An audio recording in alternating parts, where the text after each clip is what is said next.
Welcome to Ask and Learn.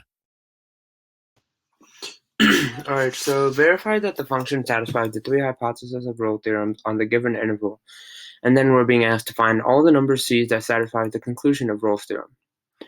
So, our first question is whether is this function continuous, because these are the three conditions required for Rolle's theorem.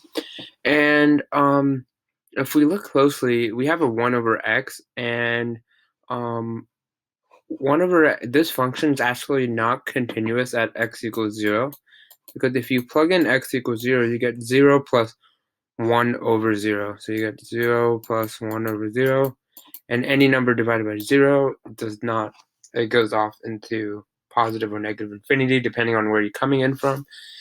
But however, since we are not in, since our actual interval does not include 0, we don't even have to worry about this. So this, although it's true, does not matter. So we know that it is continuous everywhere except x equals 0. So in this case, it's 1/2 to 2, which means it is also continuous in 1/2 to 2. And then since it is continuous in from 1/2 to 2, we can also assume that it's also differentiable in this interval. And then our last condition we have to check is whether f of 1/2 is equal to f of 2. And if you plug in the value of 1/2, you get 2.5. And if you plug it in for f of 2,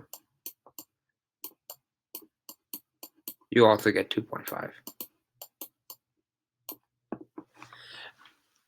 So now that all three conditions of our function has been satisfied, we can now find the values of number c's that satisfy this conclusion.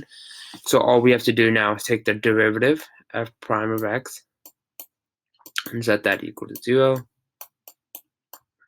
And since this is a rational function, which is also a polynomial, you can turn this into x plus x to the minus 1, since that is a property of a exponent.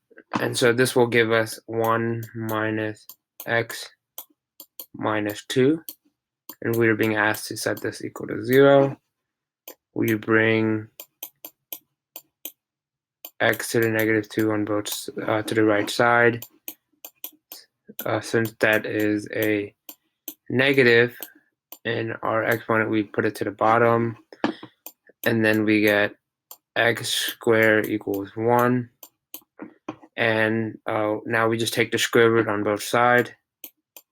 So the square root of 1 gives us 2 answer. It gives us positive and negative 1.